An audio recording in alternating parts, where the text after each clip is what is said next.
Done. Okay. Okay. So, hi everyone, and welcome to Moksha Coffee. I'm Rosna Milicic, and I'm here with Zoran, my husband. He's kinesiologist for more than 25 years, or let's say almost 30 years.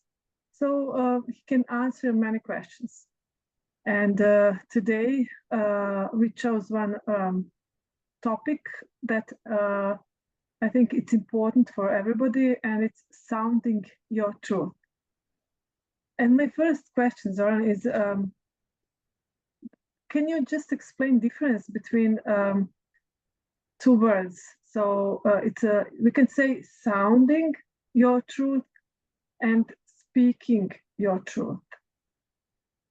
Can you explain the difference? Yes, it's a profound difference because when we are speaking our truth, we are just speaking. So we're using verbalization, okay? And verbalization is in the domain of our mind. Okay, so we're trying to manipulate in order to understand the nature of our reality. So we are imposing things through our words, right? So that is one process. The other process is whether anybody is hearing that. Okay. So our words, when they are coming from the absolute inner truth, they contain with it the intent. So when you are sounding your truth, it's actually reaching ears of other people, right? So when you are speaking your truth, it doesn't mean that people can hear, right? So people can listen to you, but they may not be able to hear. So that's the difference between sounding and speaking. And also sounding implies that the spoken word is actually coming from the truth. Okay, so it's resonating from a particular source. So when something is sounding, it's coming from a certain source, right? So there's a profound difference, right? So let's say, for example, in terms of the ultimate truth, which is the silence of the universe. All sounds, they come from one source, and that source is the silence.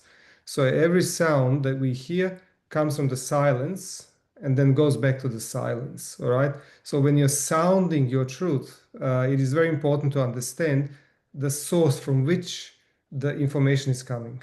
So the closer you are to the silence, the closer you are to the truth, and your words will make a different effect. That's the difference. Thank you. It's interesting. And so you are talking about truth, but what is the truth? So through my experience, for example, I experienced that for example, I was witnessing something in my life, and there was somebody else witnessing the same situation, exactly the same situation. And after that, uh, what that person will tell you about that and what I will tell you would be different because everybody has its own view and its own way of experiencing things. So, what is the truth? For example, if you see something and I see something and we don't see it the same way sometimes, right? That's correct. What is the truth? When we are talking about Well, the truth, we are talking the, about it. there is universal truth, right? Okay. Uh, and there are many words to try to explain the universal truth, right? There's also a human mind truth, and that depends on your positionality.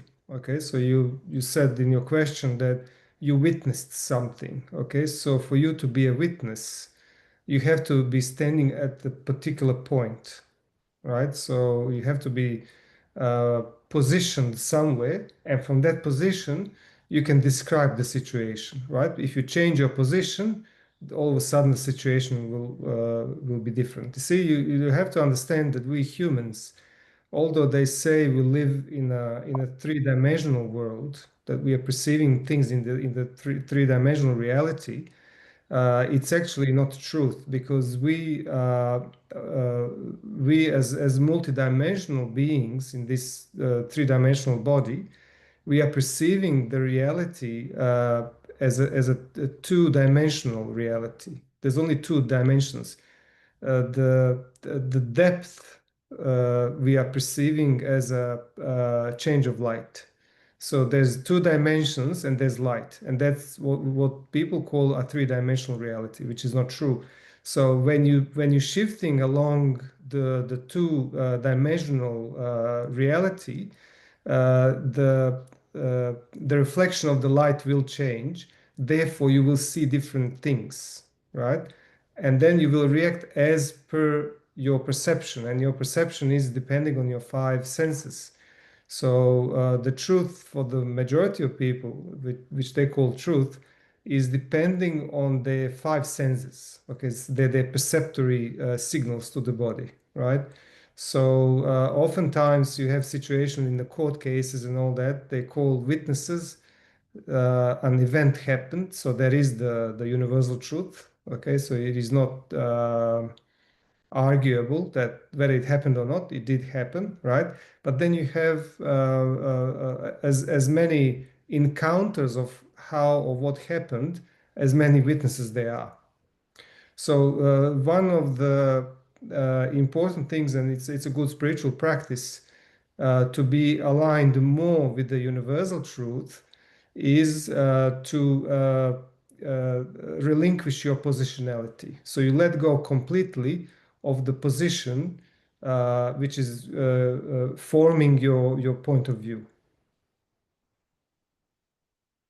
Okay, so can we say then that there is no actually in 3D life or 2D the light, whatever, there is no like truth. There is just opinions. If we That's correct. That's correct. Basically, the truth, if it's aligned with the universal truth, we can talk about certain events. And all these events are totally neutral. How we react to it forms opinion or experience or impression from the experience or traumatic experience, many different things. But in reality, everything is totally neutral, right? So uh, if you are perceiving something from the position, yes, you will get all the emotional content that comes with it. So your position is actually the first opportunity to realize that you've been conditioned.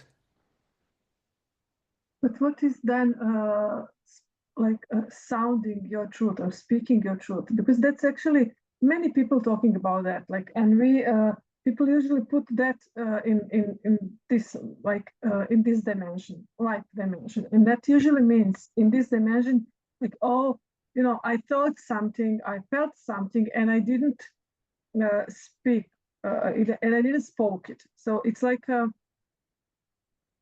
It's somehow like usually we think about that lifey things around us, our opinions. So we just discussed, and you said, okay, it's basically our opinions. And usually we called my opinion, I would call my truth, or it's a truth, and somebody else would call their own opinion the truth. And what is the real truth, and what is that? So what is the? I would like to understand that difference.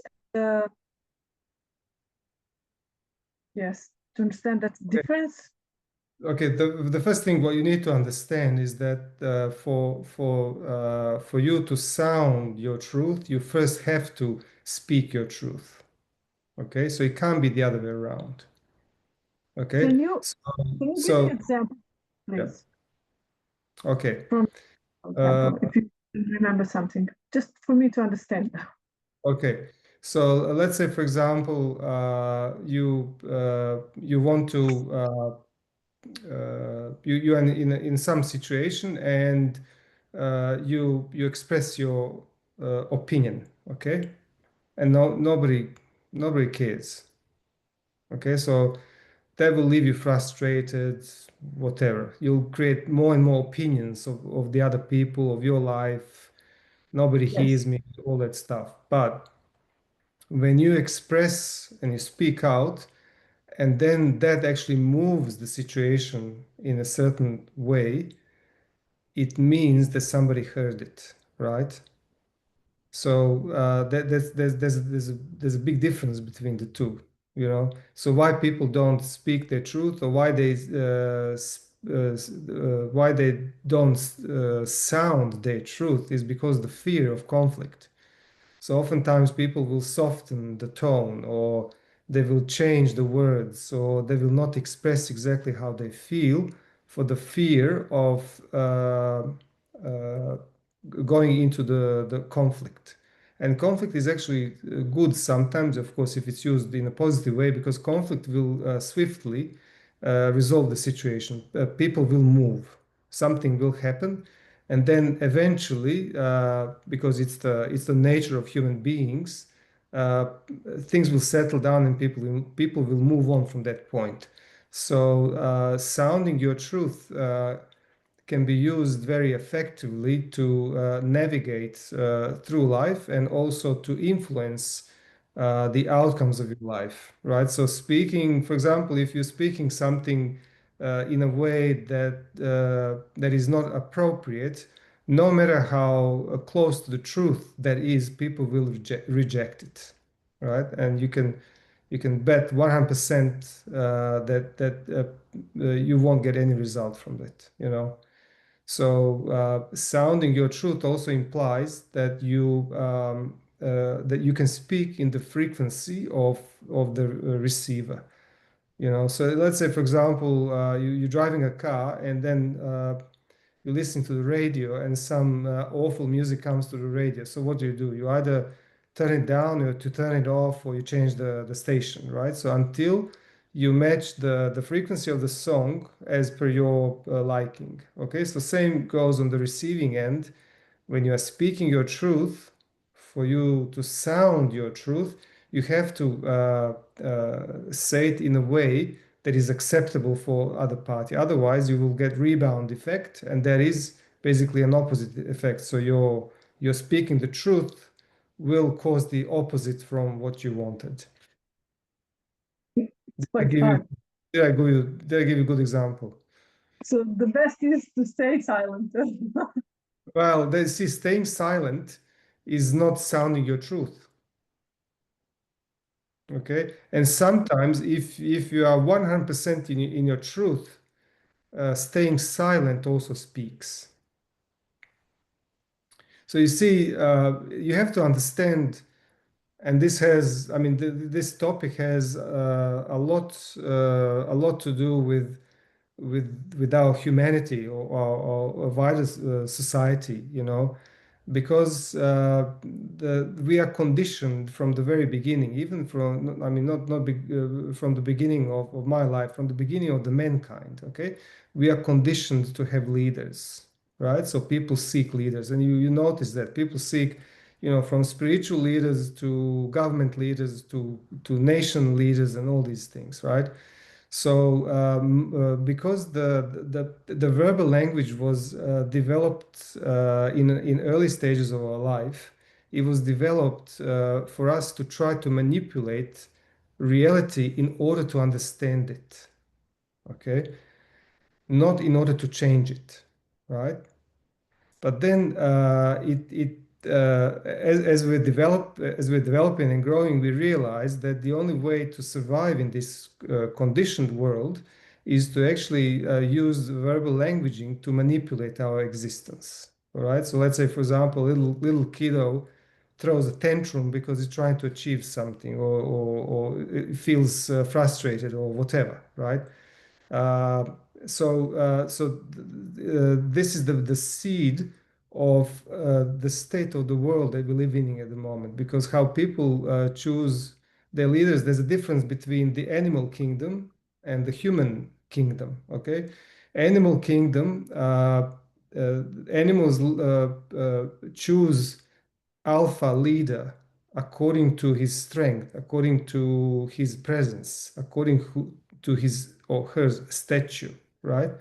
Whereas in the human kingdom, humans choose a leader who's the most manipulative person, right? And oftentimes these people, and look at the state of the world, look at the leaders of today's world, they're all devious people, they're all weird people, they're all crooked people, they're all corrupt people. Find me one leader of the world that doesn't need an army of people to protect him, you know?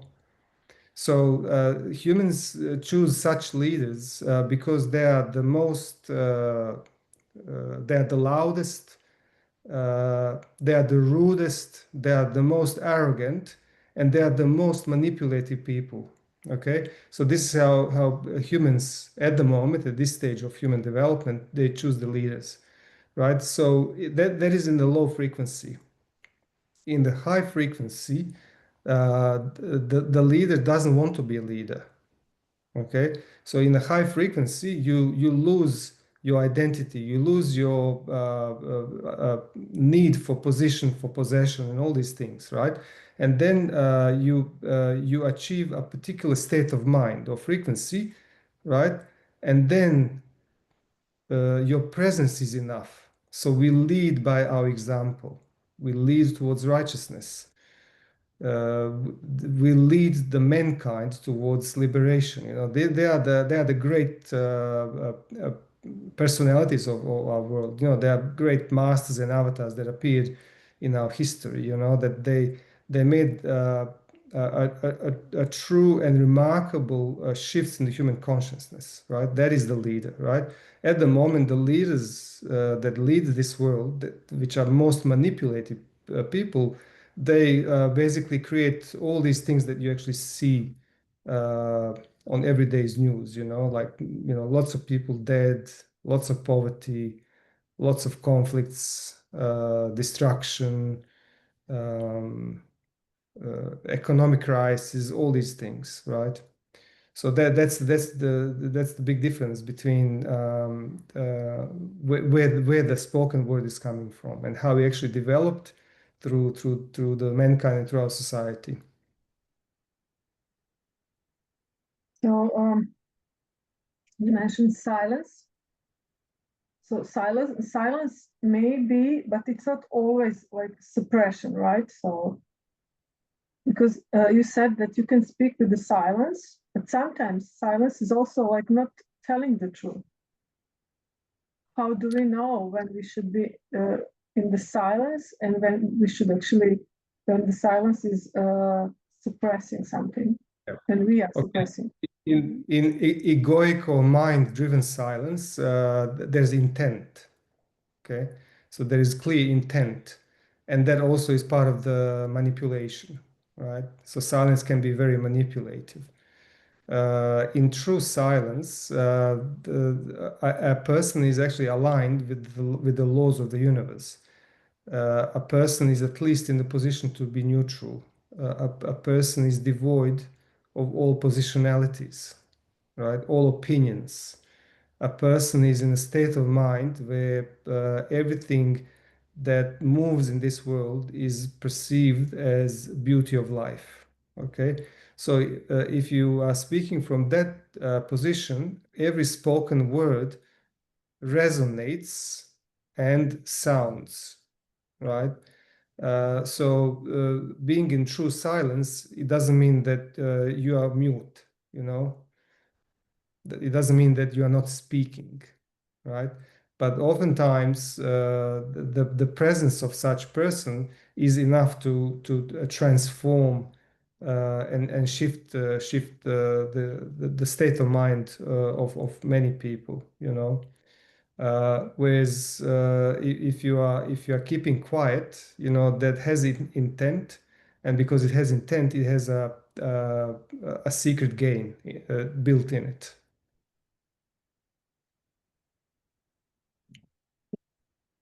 So let's say, for example, in I'll give you a real life situation in relationship of husband and wife. Okay, So the conflict arises, and then husband or wife decides to become totally silent, right? So with the lack of communication, the person is actually punishing the other person, right? The other person, and both people are in total agony. They want to resolve the conflict, and that is in their heart, right? But the mind is not allowing it Well, because because of the I think I because of the just positionality.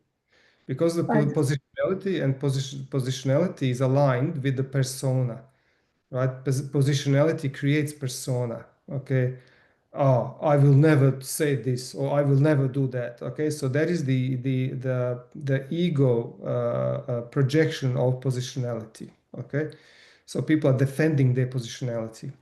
So then the person, let's say, often is with men, right? They go quiet, right? But then, really so, die in silence. Yeah. So you didn't yeah, say she stayed silent because probably she can't stay silent ever. exactly. Okay, sorry. So wife starts provoking the person, and she's provoking the mute husband to find out what's in his mind because she's unsure. So the provocation actually comes from the total insecurity, right? So that, and this is how the conflict starts to building up and building up and building up, and it creates a huge monster, right, which was not supposed to be in the first place, right? Because deep down in their hearts, they love each other, okay? And there is a reason, and this is basically from my experience as a kinesiologist. I work with many couples, right? So I always advise people because they come to me and they say, okay, shall I divorce this person, And no, nobody can make that decision, But I always pointed them back to one another, and I said, look, focus on the thing that actually brought you together. Then there must have been love that actually connected you, regardless of what the modern science or psychology of human behavior speaks and all that stuff. If the heart spoke, there was connection, right? So go back into that center, right? And love the person from that center, And oftentimes when they truly and fully embrace that, okay, the problem is resolved, and it's then easy to communicate, and then the inner truth is sounded. Okay. What's going on when, like, for example, I experienced that, especially when I was a little bit younger.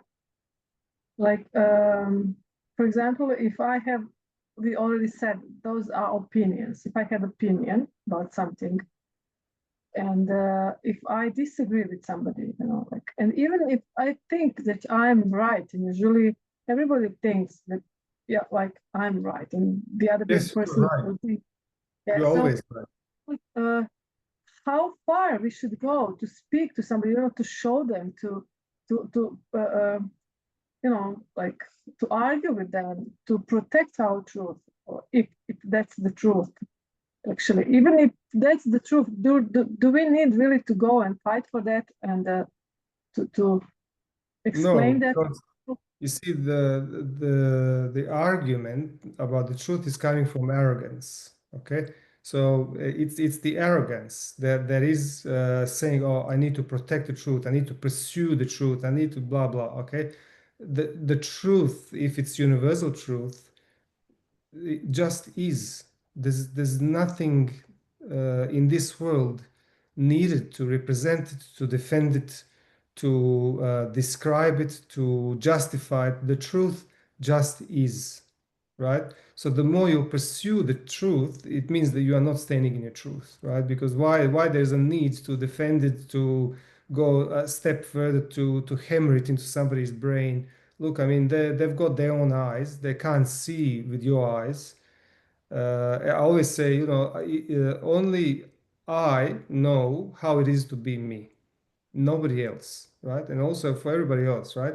So and yes, so everybody's right. And one of the first steps of losing or relinquishing positionality is to uh, allow everybody that they are right.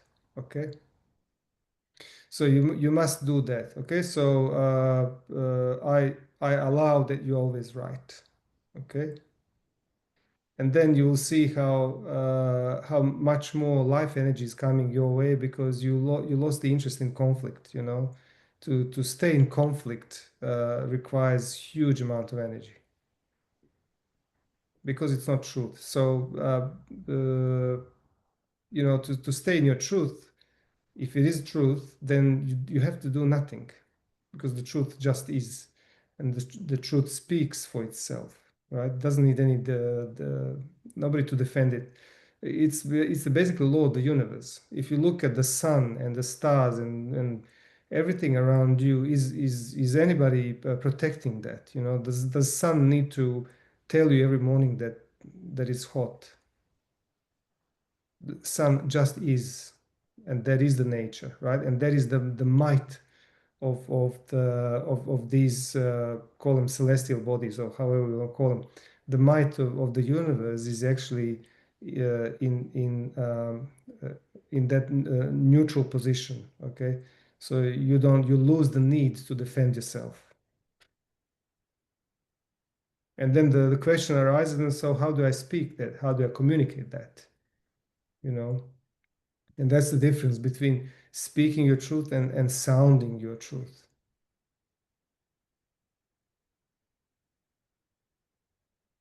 So then how does unspoken truth affect the body and our lifetime? Um, what do you mean unspoken truth? So when you are like not expressing yourself. Okay. So basically, when you compress yourself, Yes. okay. So it is affecting the body in so many ways, and because all these things there are condensed energy, and energy has the quality of energy is flow, movement. Because the energy that is creating this whole universe is the moving energy, right? Um, and the moving energy is coming from the still energy, right? And they are exchanging, right? So it's from manifest into from unmanifest into manifest, and then from manifest back into unmanifest. That's basically how it cycles. So the moving energy is your thoughts, your feelings, your emotions, your verbalization, your anything to do with your body, with the physical matter. Everything that you see around you is created by the moving energy, right?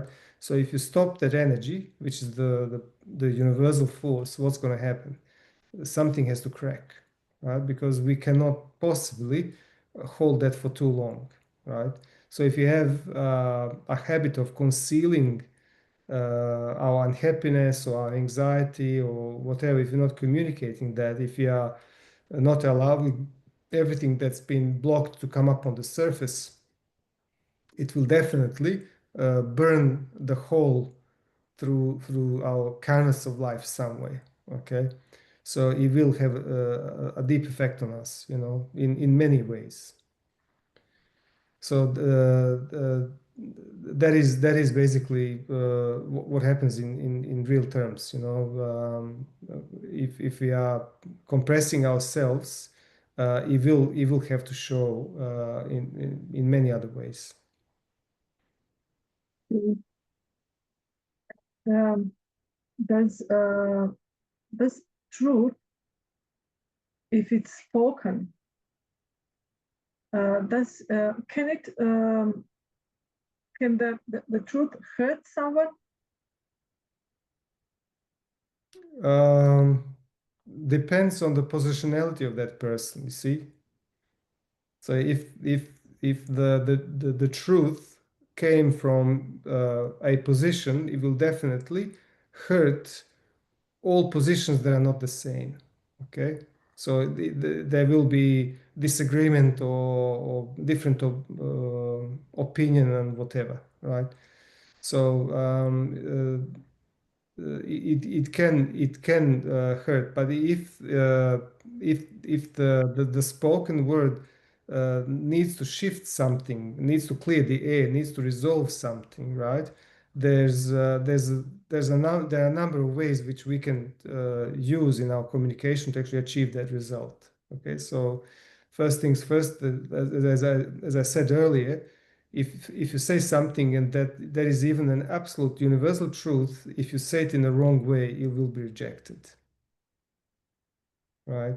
So and oftentimes because we are conditioned with negativity in communication, people use negativity as a uh, uh, form of talk. So we criticize, we complain, and all that stuff. So basically, the constructive communication requires you to express how you feel because that's your prerogative. Nobody can um, object how you feel. You feel the way you feel. Uh, then you need to express uh, how would you like to resolve it. Okay, so there is a way of expressing how you feel, but there's also a continuation of that in expressing how you would like to resolve it. And you will find a lot of people that are just complaining, like a police officer stops somebody for speeding, and then they start complaining and all these things, but nobody is in that heat of the moment. Nobody is suggesting the solution because it's easy to move on, right? Because it has to, all have to agree on something and then we move on. So there is a lesson for everyone in there.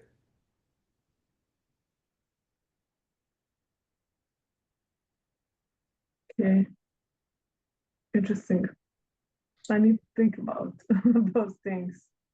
Yeah, so when you are usually when you are sounding your truth, it's a different kind of communication because in that communication you have your intention, you are expressing your feelings, but you're also suggesting the resolution, which is for the highest good of all. Okay, keep in mind that uh, with normal human beings, right? I'm not saying anything else.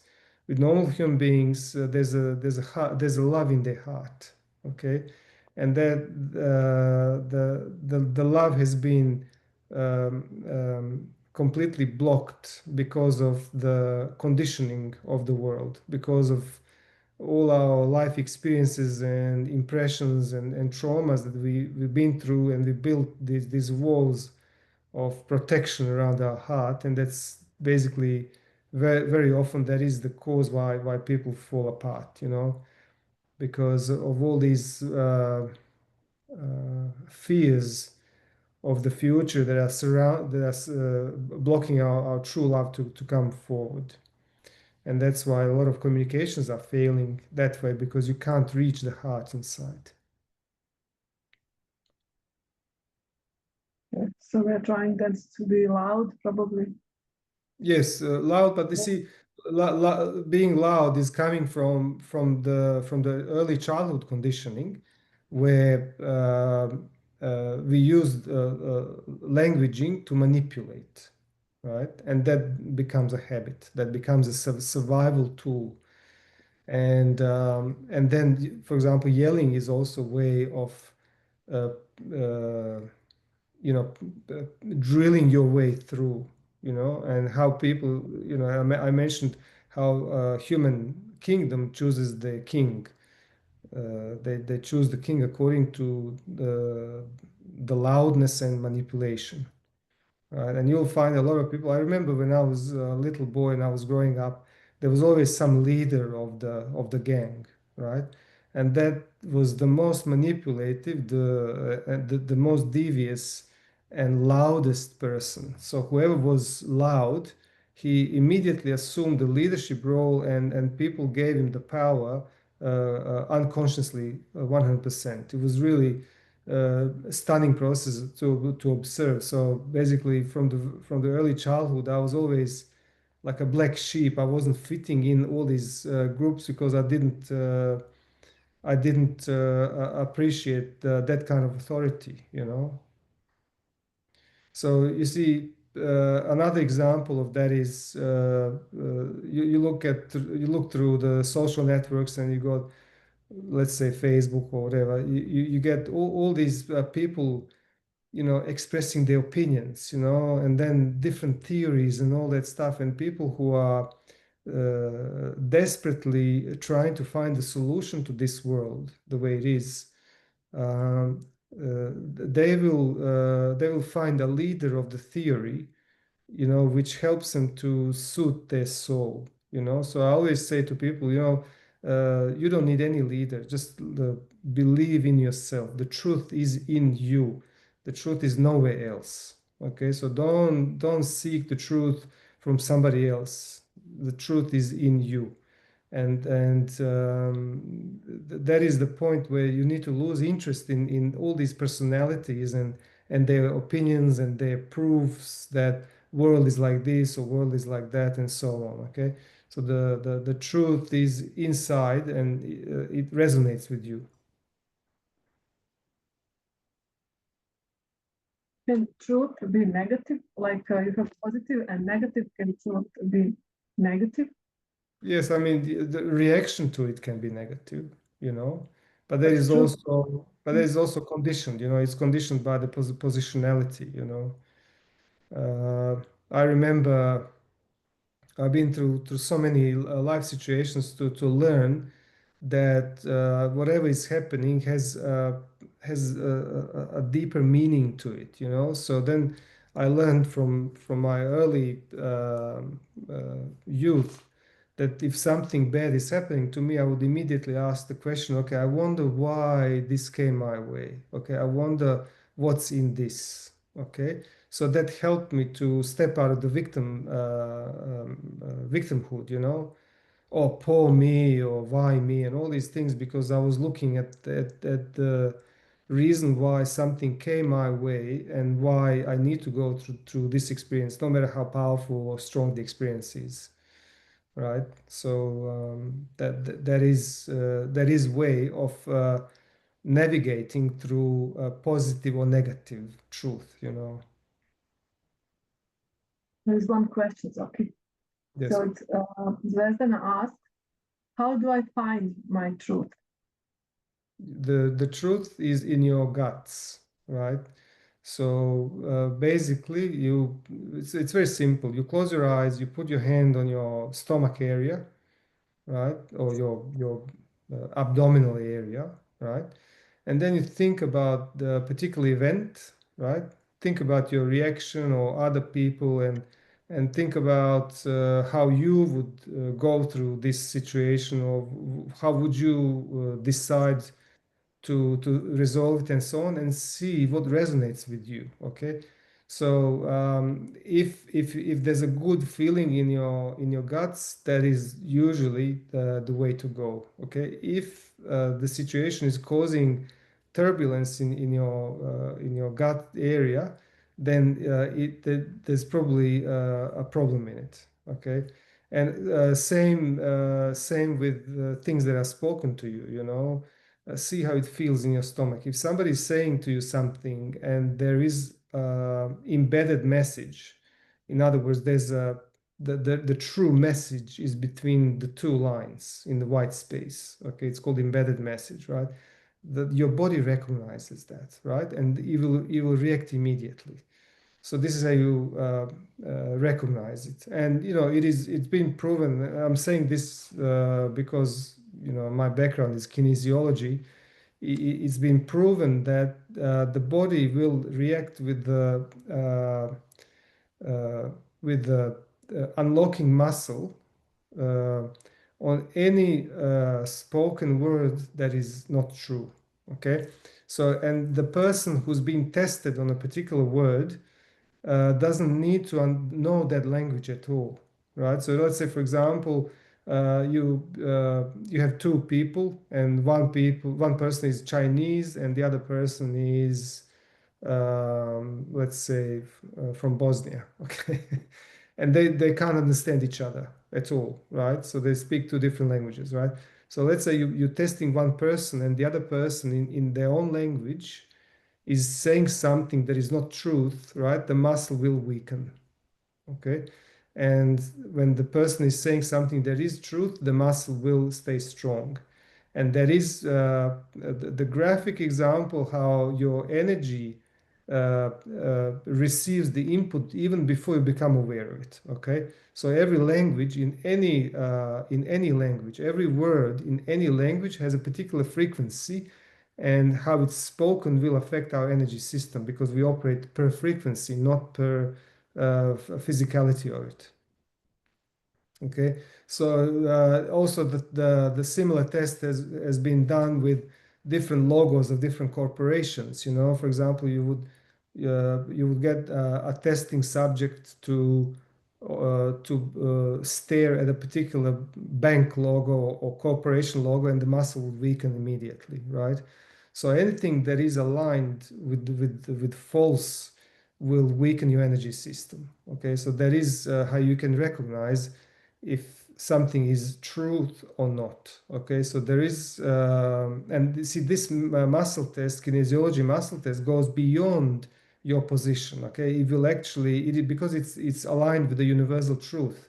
So your body is also aligned with the universal truth because your body operates according to the laws of the universe, not according to the laws of your country or government or whoever. Okay, and we've seen that in this recent so-called pandemic, you know, that the law of the universe always supersedes the law of human mind. So this muscle test is aligned with universal truth, and regardless of what we think or feel or know intellectually about it, our body will tell us. So you will recognize that whatever is not truth, it will actually weaken you. You know, it will make you feel wrong, and you know what I mean. Yeah, that's interesting. Yeah. It's really interesting. I was fascinated when I discovered it, but also it is good to it's good timing to point out to the works of David R. Hawkins in his book Power versus Force. It's worth reading, and that book, in my opinion, should be studied in every school in the world. You know, it is so powerful book, and it does explain this subject 100%. You know, how body reacts to something that is false. And you know, with the muscle test, you can test any spoken word or quote or book or Yeah. creation of the mankind, anything. Absolutely, you can test the person, a group of people, an idea, anything, right? You will be able to find, is it aligned with the truth or not? Okay, so anything that you are accepting in your energy system will either keep you neutral, raise your frequency, or lower it. Okay, so let's say, for example, you're looking at the daily news on the TV, right? Your frequency will be really low because it is basically not truth. You pick up any newspaper and you read it, your frequency will drop drastically, right? But if you pick up some spiritual works, let's say if you read something from David R. Hawkins, your frequency will be elevated. You know, so you know, keep in mind that there is everything operates as per frequency, and that this is basically how the truth resonates with us. You know, so the word truth is the word that is pointing into a frequency. Okay, so we use the word to say high frequency of something. We say false to describe something that is devoid of high frequency. Because in truth, there's no separation of duality. You know, in truth there is truth, and there is a lack of truth. Okay, so there are the possibilities. But because of the practicality of this world and how people live, because people live in duality, so you have to give them something that is opposite from the other. So that's why we say the word truth and the word false. But in reality, false is just lack of truth. So if you understand that, then you are omitting the opportunity to judge something. Okay. So if you say, "Oh, this is true, this is lie," we are putting ourselves in the position of the judge, and we are judging something, right? But if you just say, "This is truth and this is lack of truth," it keeps you neutral. Yeah, that's very good. Yeah, and it will keep your human frequency high. It will be intact, right? If you say, "Oh, this is truth," and now you are lying, you are accusing somebody, right? And you are dragging your frequency down. But if you say, "This is truth," and what you're saying is lack of truth, you just stay the same. It's very important to stay stable. It's crazy world out there. Particularly, I think we are at the so they say at the climax of Kali Yuga, where truth is completely eclipsed by the lack of truth. And when you And the look no at when you look at the reality outside, it's just this is not right. You immediately see that something's not right. And the truth is opposite. It is opposite from everything that's been presented to you. And you're going to ask me, why is it presented to us? you can answer that. It's Yes, presented to us to keep your frequency low. And if your frequency is low, then you can be manipulated. If your frequency is high, then nobody can manipulate you. You are the truth. You are in the truth and you are the truth. Right? So there's no need to lead you. There's no need for a leader. There's no need for anyone to govern you, because you are self-governed. Because you function according to the truth of the universe. You function, and that is our birthright. We come from the universe, so we are governed by the laws of the universe. So that is our truth, right? So don't listen to the news. Don't listen to anything that causes your gut to be disturbed.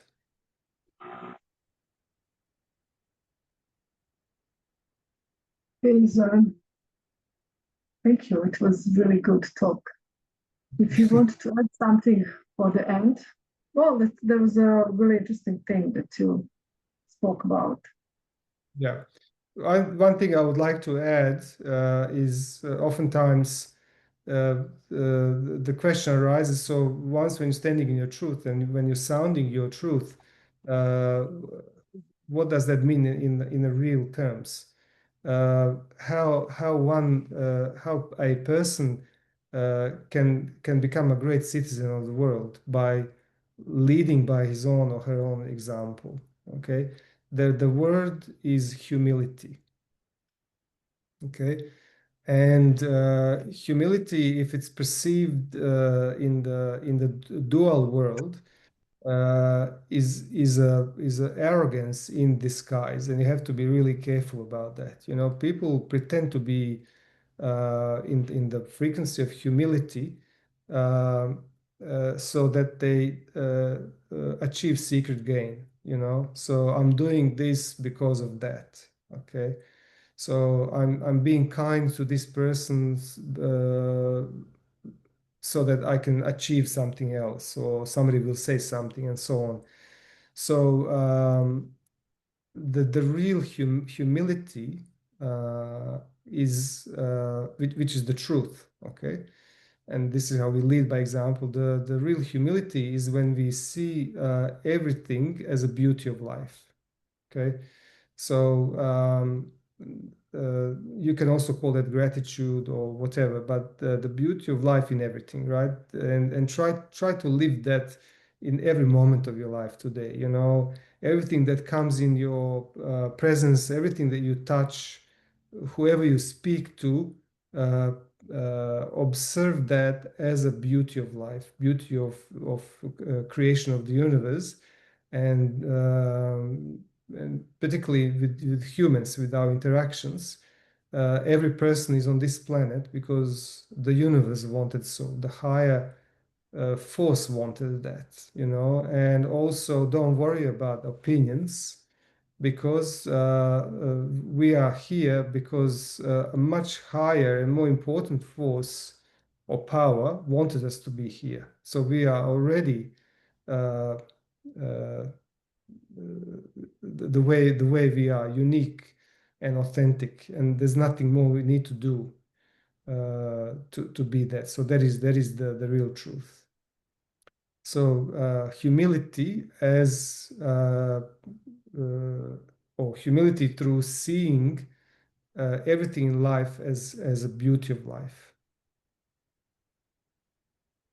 There is one more question, if I can, if we can finish with that. Yes. So, the lady asked, "What about my own thoughts?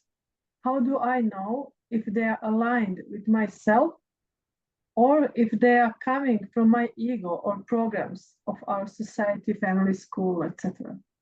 Okay, all thoughts are not truth. So the thought cannot be the truth. Okay. Um, so the thought, every thought has an element of time in it. Again, and you know, try to make that test. Okay, observe your thoughts, and you will see that they relate to time. It's either past or future. Okay, so no thought is possible in the present moment. It is absolutely impossible to create a thought in the present moment. So for thought to appear, it has to have time attachment to it. And because the time is a relevant term, time is the illusion of dual seeming dualities in this world. Uh, that also means that thoughts are not accurate. You know, if the thought is related to past, we have positionality from which we observe the past. Okay, and then we have judgment on the past. If the thought is the future, it's usually anxiety and fear because of the unknown. Okay, so no thought is possible in the present moment. So that is one part of the answer. Okay, the other part is if the thoughts appear, try to divide them into three categories, right? The first category, which happens in about 90% of the cases, is distraction. Okay, so if the thought is destructive, disturbing, reject it immediately. Okay, then two other categories remain, and they are in that 10% or maybe 5% of all the thoughts. Okay, there are constructive thoughts and spiritual thoughts. Okay, so be careful with constructive thoughts because constructive thoughts can construct destruction. Okay, so they may the idea may look good at the beginning, but it's leading to disappointment. Okay, so be careful with those thoughts, and always accept spiritual thoughts. Okay, spiritual thoughts are coming from different center. They're usually coming from your heart. And heart is neutral. Heart is aligned with the universe. Uh, these other two categories, they are aligned with either your mind, your ego, or your intellect.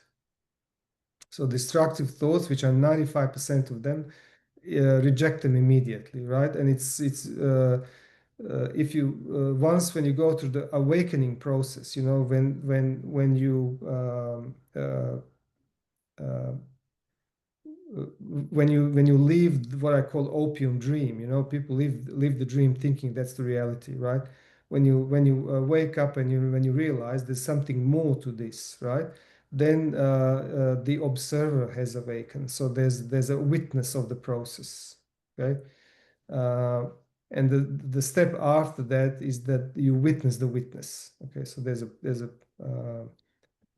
total unconscious, then the awakening stage, which implies there is an observer or witness of the process. So there are two entities, and also the further step is to actually witness the witness. Okay, so that is when we move from unconscious to conscious to awareness.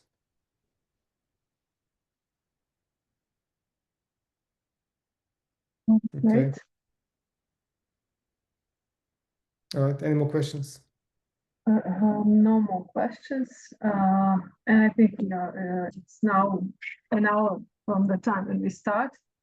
So maybe we can finish this copy for today and continue in 2 weeks on Balkan languages and with a new topic.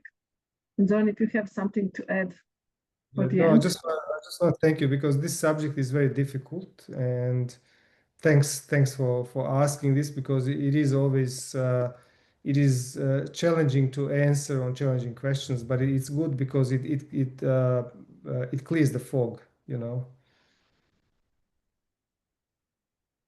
Okay, so for the next coffee, you can send us questions.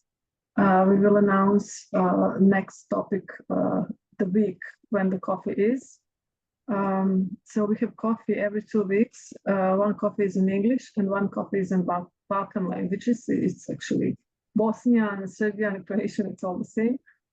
And yes, so you can send us questions and we will go through the questions next time. Okay, Søren, do you want to add something? Oh, thank you No? very much. See ya. Bye-bye.